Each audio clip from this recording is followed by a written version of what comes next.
মেলা টাকা লোন উঠিয়েছিল, আর বিদেশ পাঠাইছিলাম আশা করে। এই আশাটা পূর্ণ হইল না। টানা ১৬০ দিনের জীবনবন্দি আর প্রায় ১ বছর নিখোঁজ অধ্যায় শেষ করে অবশেষে সুস্থ দেহে দেশে ফিরেছেন প্রবাসী রাসেল শিকদার। উন্নত জীবনের স্বপ্নে দেশ ছাড়া এই যুবকের ফিরে আসার গল্পটা কেবল এক প্রবাসীর নয়, বরং এক মৃতপ্রায় আশা আবার জেগে ওঠার। সন্তানকে ফিরে পেয়ে চোখের পানিতে বুক ভাসানো মায়ের সেই আকুতি আজ পরিণত হয়েছে আনন্দাশ্রুতে। যে মা এক সময় ধরেই নিয়েছিলেন ছেলে হয়তো আর বেঁচে নেই। মূলত পাসপোর্টের মেয়াদ বাড়াতে দিয়ে রহস্যজনকভাবে তা হাতে পাননি রাসেল। এরই মধ্যে একদিন মোটরসাইকেলে কর্মস্থলে যাওয়ার পথে হারিয়ে দুর্ঘটনাবশত সীমান্ত অতিক্রম করে সিঙ্গাপুরে ঢুকে পড়েন। বৈধ কাগজপত্র না থাকায় ইমিগ্রেশন পুলিশের হাতে গ্রেপ্তার হয়ে তাকে ৮০ দিনের কারাদণ্ড ও আরও ৮০ দিনের ডিটেশন ক্যাম্পের অন্ধকারে টানা ১৬০ দিন বন্দি থাকতে হয়। আমি মালয়েশিয়াতে কর্মরত অবস্থায় 10 বছর যাব। তো লাস্ট পর্যায়ে আমি রাস্তা ভুল করে চলে যাই সিঙ্গাপুর ইমিগ্রেশনের সামনে। তো আমি ওইখানে রাস্তা ভুল করে যাওয়ার পর সিঙ্গাপুর চেকপোস্টের সামনে একজন অফিসারের দ্বারস্থ হই। তার কাছে আমি জিজ্ঞাসা করি এখান থেকে বের হবো কিভাবে। তো তিনি আমার কাছে পাসপোর্ট ভিসা চাইলেন, দিতে পারলাম না। এরপর আমাকে ইমিগ্রেশনের হাতে হ্যান্ড ওভার করার পর বাংলাদেশ দূতাবাসে ইনফর্ম করার পর আমার নামে কেস ফাইল হলো। কেস ফাইল হওয়ার পরে আমার সাজা হয়েছে আপনার ৮০ দিন। ফেরত নিয়ে যাওয়া হলো আপনার ইমিগ্রেশন ডিপুতে সেখানে আপনার আরও ৮০ দিন, ২.৫ মাস পরে দূতাবাসের সাথে দেখা হয়েছে।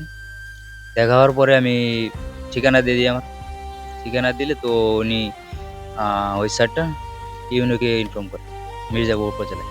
অবশেষে সব আইনি জটিলতা কাটিয়ে মুক্ত রাসেল পৌঁছে গেছেন টাঙ্গাইলের মির্জাপুর উপজেলার চান্দুলিয়া গ্রামের তার নিজ বাড়িতে। গত ১৬ জুলাই মালয়েশিয়ার বাংলাদেশ দূতাবাস ও মির্জাপুর উপজেলা প্রশাসনের যৌথ উদ্যোগে তার পরিচয় যাচাই করা হয়। পরবর্তীতে পরিবারের পাঠানো টিকিটে গত ২৪ জুলাই রাতে দেশের মাটিতে পা রাখেন তিনি। তারপর আমার বাসা থেকে টিকিট করে দেয়। টিকিট করে দিলে তারপর আমি দেশে আসতে পারি। তো আমি এখন অনেকটা ক্ষতিগ্রস্ত, অসুস্থ, জেলে অনেকটাই পরিস্থিতি খুবই খারাপ।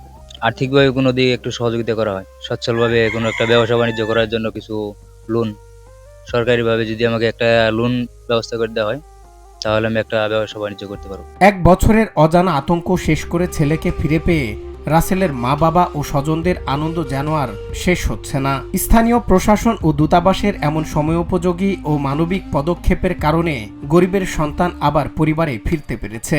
এজন্য প্রশাসনের প্রতি চিরকৃতজ্ঞতা ও অশ্রুসিক্ত ধন্যবাদ জানিয়েছেন রাসেলের পরিবার। যে উনি আমাদের মালয়েশিয়ান এম্বাসি থেকে আমাদের এক স্যার আমাদের সাথে যোগাযোগ করেন ওনার ব্যাপারে, যে এই নামে উনি কেউ আছে কিনা। আমরা তখন লোকাল মেম্বার চেয়ারম্যানদের মাধ্যমে ওনার খবরটা নেই।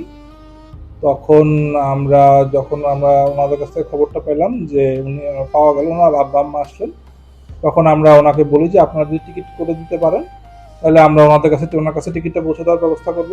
যখন আমরা টিকিটটা করে দেই উনি স্যার ওইটা ওনার কাছে পৌঁছে দেন। এবং মালয়েশিয়ান এম্বাসি আমি বলবো এখানে খুব ভালো ভূমিকা রাখছে, কারণ এরকম একজন প্রবাসীকে যারা আমাদের অর্থনীতি খুব বড় ভূমিকা রাখে, স্যাররা খুব আমাদের এই প্রবাসীদের যে এই সেবাটা আমরা দিতে পারছি সেজন্য আমরা গর্বিত যে এরকম একজন মানুষকে আমরা যে দেশের মাটিতে ফিরে আনতে পারছি। এবং আপনারা জানেন যে ওনার ফ্যামিলি বেশ ঋণগ্রস্ত। আমরা ওনাদের আর্থিক সহায়তার জন্য হায়ার অথরিটির কাছে লিখবো। অনেকদিন ধরে ছেলের খোঁজ নেই। ছেলে বিদেশ গেছে ৯-১০ বছর হয়। আমরা কি করে খাইবেনছি এখন নিজেরাই করতে পারি না। বাপে যে রাজমিস্ত্রি কাজ করে খায়, মেলা টাকা লোন উঠিয়েছিল, আর বিদেশ পাঠাইছিলাম আশা করে। এই আশাটা পূর্ণ হইল না। এই বললেন আরে নিখোঁজ, কত খোঁজ করতেছি, এই খুঁজে পরে যেমন ইউনুস, আমরা তো খোঁজ করতে পারলামই না। সে আমাকে চেয়ারম্যানের কাছে বলছে, মেম্বারের কাছে, তারাই আমাকে খোঁজ করে নিচ্ছে।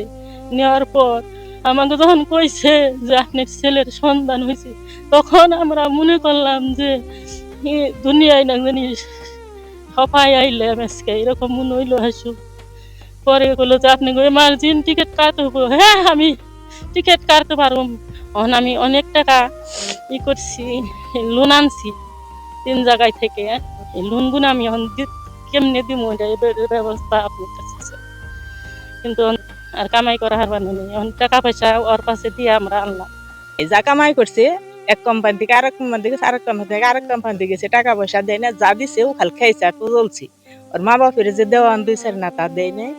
তারপরে এই যে 9-10 মাস ধরে ও জেলে আসিল। জেলে থাকার পর ওর মা বাপে তো একবার হতাশ হয়ে গেছে গা। ভুল আর নিয়তির নিষ্ঠুর খেলায় আটকে যাওয়া রাসেলের গল্পে স্বস্তির হাসি ফুটলেও প্রবাসের অচিনপুরে হয়তো এমন অসংখ্য রাসেল আজও বন্দী হয়ে আছেন। আমাদের অর্থনীতির মূল চালিকা শক্তি এই রেমিটেন্স যোদ্ধাদের সুরক্ষায় কি তবে আন্তর্জাতিক আইনি সহায়তা আরও সহজ ও দ্রুত করা সম্ভব নয়? সজল বিশ্বাস, নিউজ ডেস্ক, বাংলা টিভি।